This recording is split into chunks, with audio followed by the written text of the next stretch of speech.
had records of what they did on earth.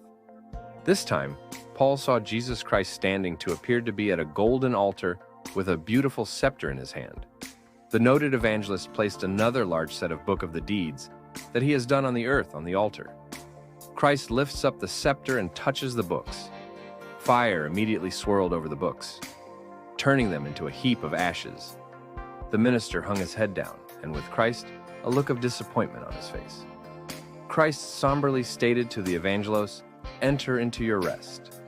The same woman who was in the previous room followed the TV evangelist and placed her book on the altar.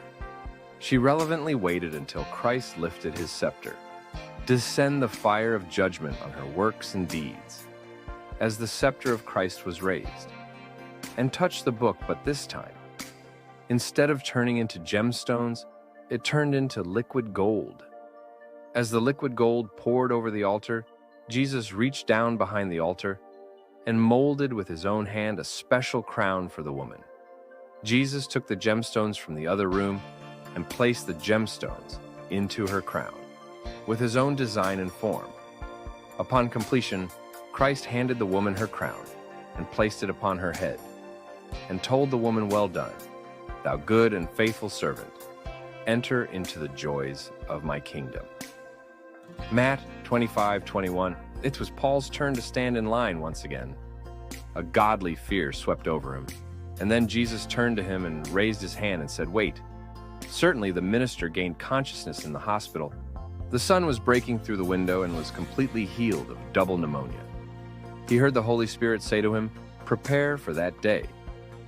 After this experience, the pastor became so concerned about the TV evangelist that he made several attempts to contact him in the 80s, but nothing worked.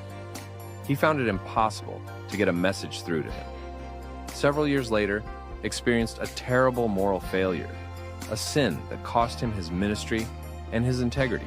Without a doubt, the scene of judgment was a warning to the minister and to anyone who took heed. That is when we stand before God.